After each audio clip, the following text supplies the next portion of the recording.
Hello and welcome to Hardware to Save a Planet. As we roll into the summer, I wanted to do another compilation episode with some of our best moments from the year so far.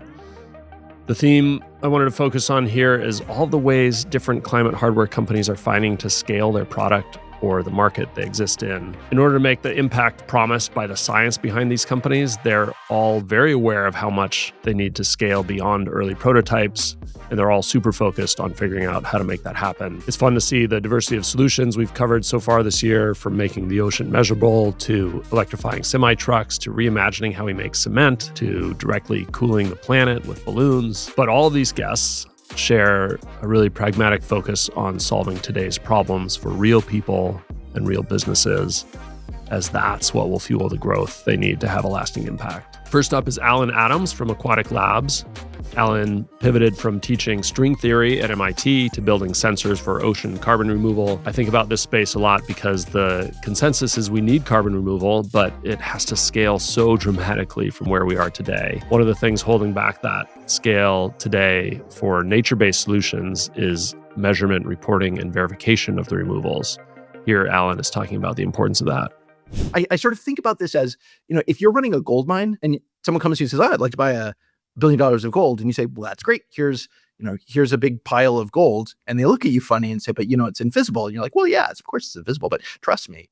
I mean, that's the character of the problem that we're facing with carbon sequestration in the ocean. For the most part, these things are invisible at any sort of scale. And so finding ways to measure them is really crucial to the functioning of a carbon market for ocean carbon. And that's that's what we're trying to do. And the cost of measuring those, and you said this too, but I think it's a really important point because the scalability of this market, of the carbon removal market, depends a lot on how much it's going to cost per ton to remove CO2 from the atmosphere. And that cost of MRV, measuring, reporting, and verifying that you've actually done that, the cost of that measurement is part of that cost. So if you're trying to get down to $100 a ton or $50 a ton or whatever it is, you've got to include that cost of every ton removed, the cost of measurement of every ton removed. So reducing that cost is super important. Absolutely. And doing so in a way that's trustworthy, because at the end of the day, these are numbers that are going to be reported on the balance sheets of Airbus, Hitachi, Mitsubishi,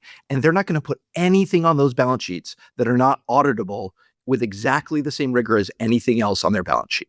Scott from Focused Energy is tackling what is arguably the ultimate energy solution, nuclear fusion. Scott's approach to de-risking the path to scale has been to build on the breakthrough at Lawrence Livermore National Lab that achieved ignition in 2022. Scott explains how this has allowed them to turn the problem into an engineering challenge as opposed to a science project, which could make their path to commercialization more predictable.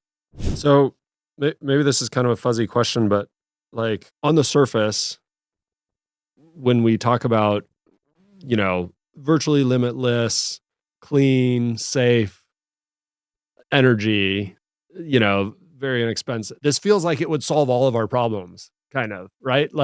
This just feels like a hack to like it solves climate change, it solves inequality, it's how do you think about, is that the right way to think about this? Is this that big of a deal?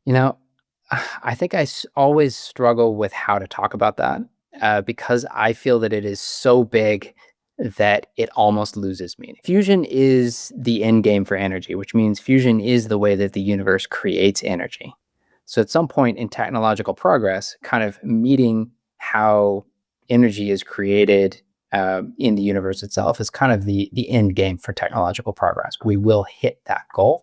And frankly, we have hit that goal and we hit it 2 years ago. It's tremendously exciting. And so the commercialization of that technology is now, to my view, an inevitability.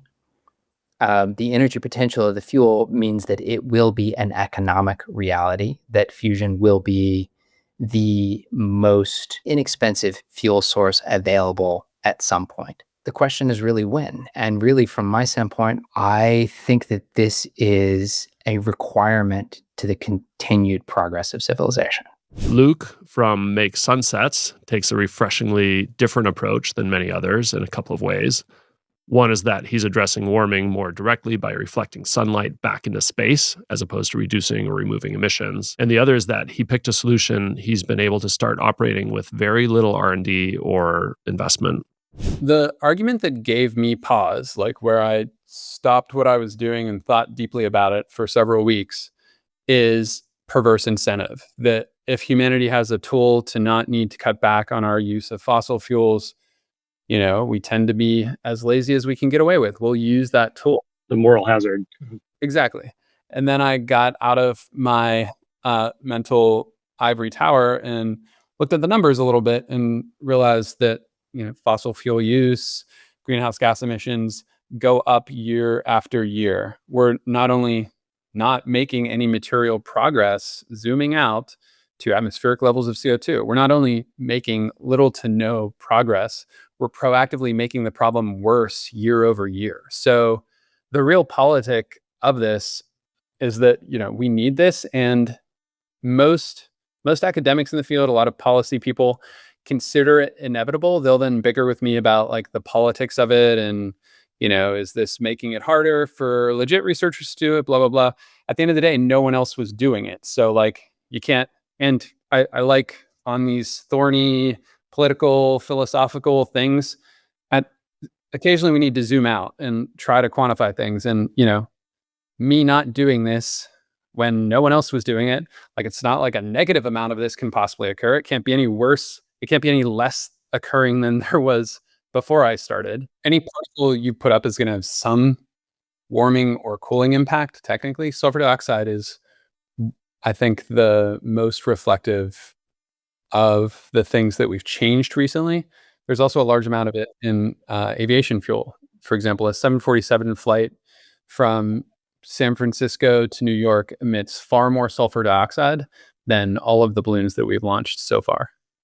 So it's this comical thing where, like, I get it, our approach is different, but any quantification of the risk from what we're doing and the quantity that we're deploying, and also the altitude at which we're deploying it, compared to the ship plumes, we're something like 22x more cooling per gram that we deploy.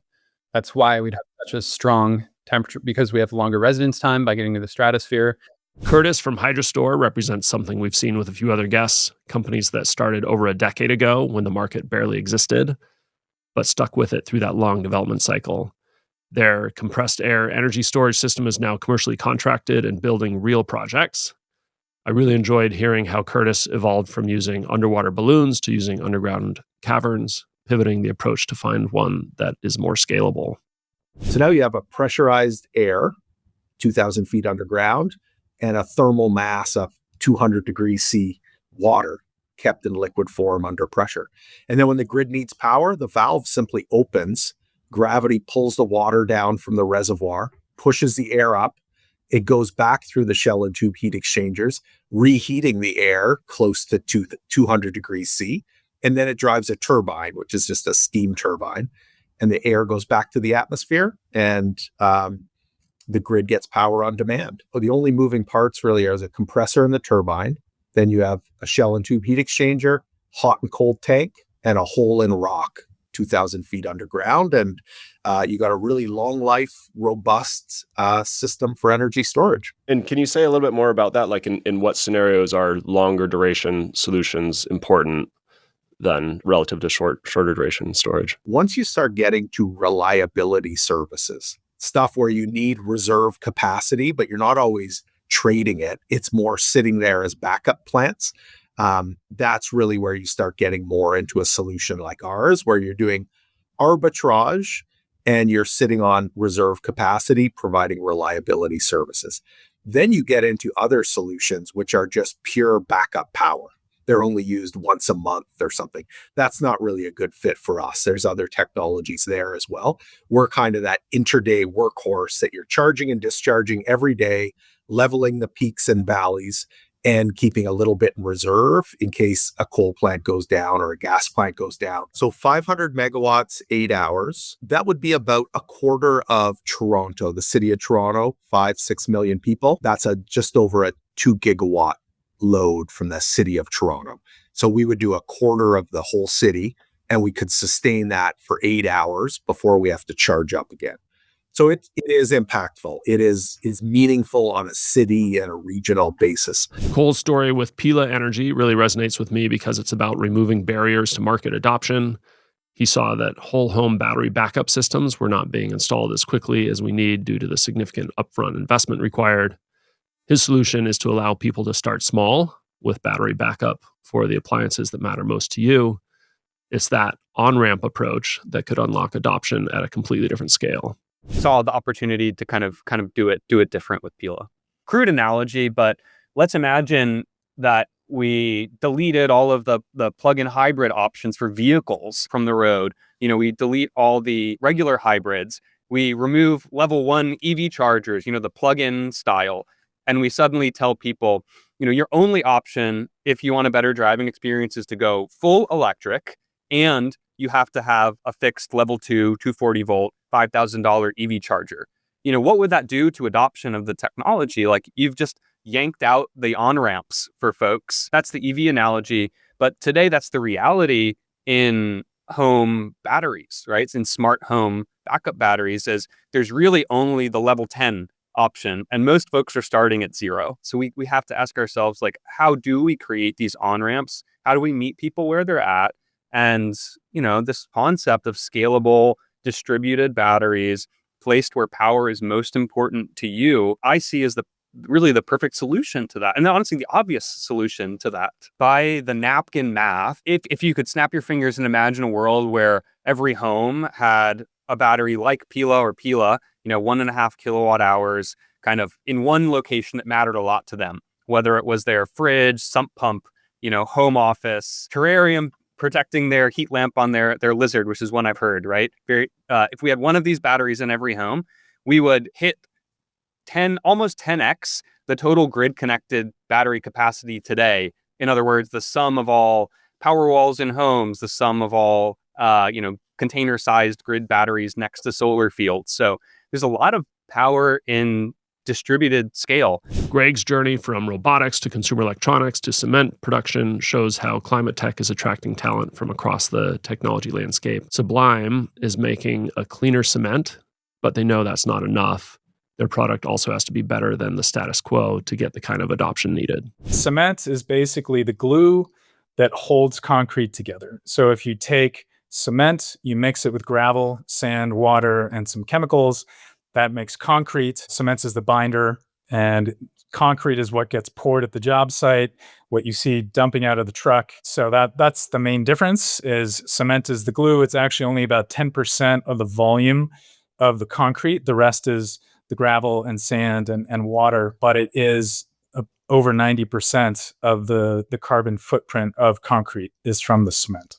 And so the reason that process is so carbon intensive there's kind of two main drivers. Number one, since the kiln has to be fired at such a high temperature, I mentioned like 1450, 1500 C, the only way you can achieve those temperatures at industrial scale today is typically by burning coal or natural gas. And so that is roughly half of the emissions. Then the other half is limestone, it's calcium carbonate, and it's roughly half its weight is CO2 that's trapped in the rock. And so when you thermally decompose that limestone inside the kiln, all of that CO2 is released to the atmosphere. We call it next-gen cement. So it's low carbon, but it's also just how cement will be produced in the future. Jason's work at Range Energy is another example of how companies are finding ways to scale quickly by leveraging rather than replacing existing assets. Instead of waiting for the entire trucking fleet to turn over to electric, Range is making the existing fleet cleaner today. What our system does is it takes the perceived weight of that 60,000 pounds and turns it to 0.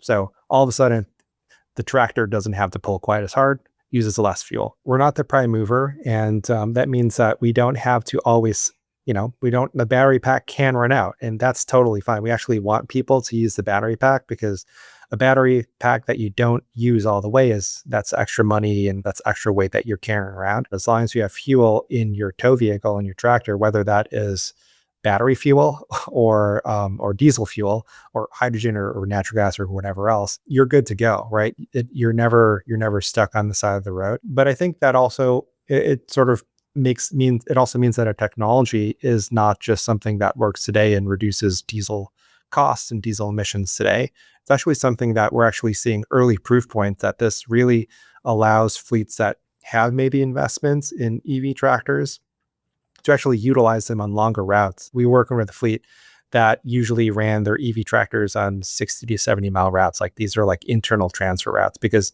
they could not afford to, send have you ever seen a tow truck for a Class 8 tractor? It's like a really big thing. And, I don't know exactly how much it costs, but it's not cheap, right? And so that's the last thing you want to happen. You don't want to run out of juice and have to have a truck tow your truck. And so, after running a pilot with us, they're like, hey, actually, we can do a 200-mile route with this. We can do a 220-mile route with this. We can actually go up to 280 miles. And now we're running real routes, real customer delivery routes that we use our normal diesel tractors on that we probably never would have dared to run on electric. And now they can. Nehali from Antora describes how they're tackling some low-hanging fruit in the energy industry to fuel their adoption. One point she shared with me that stood out is that the amount of wind energy alone that is curtailed in the U.S. Midwest is enough to power 10 million homes. That's just wasted energy that their solution gives us the ability to capture and use. Once that core gets heated up, carbon starts glowing white hot.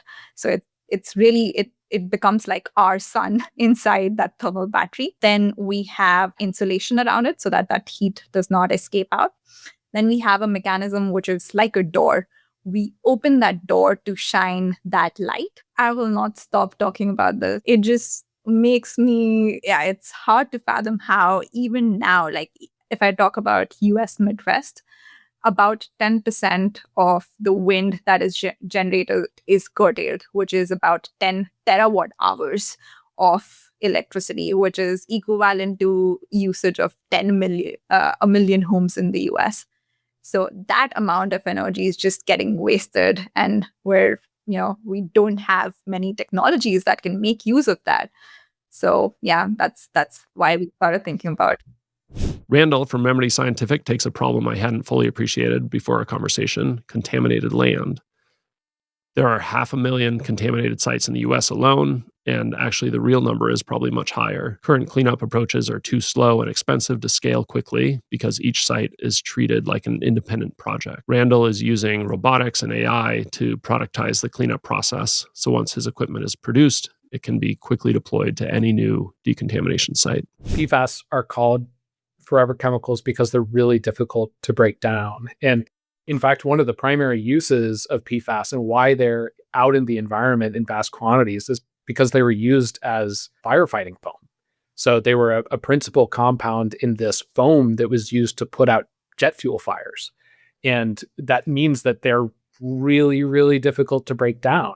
And so even incineration methods require 1,000 degrees Celsius. Desorption requires 400 degrees Celsius, very, very high temperatures to deal with this stuff. And ours is similar. We're actually doing it with, believe it or not, mechanical energy.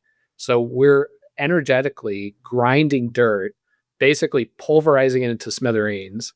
And that actually encourages the chemistry that breaks down PFAS. So instead of separating out PFAS from dirt or removing it, we're breaking it down while it's sitting there in the soil. For DoD, for PFAS, absolutely. That is a capped addressable market, and we want to go run the table on that market in like 5 years. Like we just should go clean up all of those sites. And that's very doable. The technology now exists to go do that. And I think that also means that we should be putting a lot more money toward cleanup and a lot less money toward investigation. The federal government is going to spend 4 times as much on investigation as they are on cleanup for PFAS this year. And we just need to start cleaning up these sites. We know where they are. We now have the technology to clean it up. We just need to get to work. Ross from Transera is tackling one of those problems that feels invisible until you really think about it. Cooling buildings accounts for 10% of global electricity demand, and that's going to triple by 2050. Their approach uses new materials called metal organic frameworks to make air conditioning 40% more efficient while working in hot, humid climates where it's needed most. They're enabling scale by keeping the solution super simple and relying as much as possible on commodity equipment. The same electrical hookups and all of the ancillary equipment kind of surrounding it is identical to what's out there today. And I think that's a real benefit that we have that can allow us or enable us to work with manufacturers to achieve scale quickly. Yeah, it sounds like you've sort of architected to optimize for easy adoption, reliability, low cost, like simplicity really drives a lot of those things. Was that, I know sometimes getting to the simple solution is actually a really challenging, complex road. Was that the case here? Was the idea from the beginning fundamentally simple? No, that was 100% the case for us. We went through many iterations of trying to use the MOF in the system, and some of them were really complicated, and maybe they had, really high potential energy savings. I think the lesson for us and for me over time is that 80% their solution that is very simple will always beat the 100% solution that is very complex. And so achieving the simplicity and the readiness for industry adoption is really key for us. Finally, Johanna from Azola Ventures is tackling the problem at a meta level. Traditional VC timelines and risk profiles don't align well with hardware development cycles or the capital intensity of many climate tech solutions. Azola deploys catalytic capital, which is a different approach that can take bigger risks earlier with a longer time horizon. What is it that, and maybe particularly about these kind of physical innovations for addressing climate change, what is it about the traditional venture model that isn't serving their needs? Or where is the gap? It's a few things stacked on top of each other. And I would probably first go to just the combination of timelines and capital outlays. So it's expensive. As you know, you run this podcast, it's expensive to pay for hardware, right? It's just the capital outlays are going to be much more significant. So any investor looking kind of down the pipe of how many rounds of capital at what scale this company is probably going to need before they reach scale and therefore get, some kind of exit, that's going to decrease the attractiveness in general of that investment.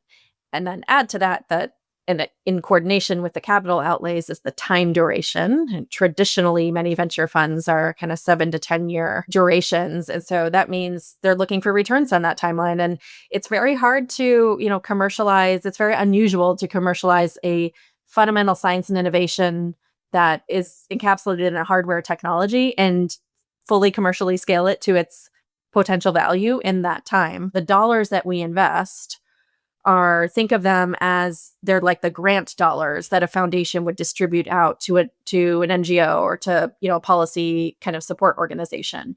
They are the type of dollar that would come from, a high net worth individual's donor advised fund that would be given to, any good cause. It is that type of tax exempt charitable capital that if you aggregate it, and this is what we've done, if you aggregate that, we are actually required by law, by the IRS, to invest that under two conditions. One is that there needs to be extraordinary impact potential. And two is that other investors in the market would not make the investment at that time. So there's almost like we almost do like an anti-investment evaluation, right? This has to be interesting, but not yet ready for other investors or not sufficiently supported by other investors. There can be nuance to it, but the point is the type of capital that we've aggregated it's a different color of money, we call it. And that color of money has different requirements. And that is the answer to your question, is how do we avoid just falling into the same old traps? It's required by the type of capital that we're deploying. Thanks for listening in. Hopefully that gave a good view into the diversity of approaches teams are finding to navigate that tricky path from early prototypes to adoption at scale. If you want to hear more of these conversations, check out the full episodes. In the meantime, we'll keep finding new stories to share. Hardware to Save a Planet is brought to you by Synapse. To find out more about us and how we develop hardware solutions for the world's most ambitious companies, head to synapse.com. And then make sure to search for Hardware to Save a Planet in Apple Podcasts, Spotify, or anywhere you like to listen. Make sure to click subscribe so you don't miss any future episodes. On behalf of the team here at Synapse, thanks for listening.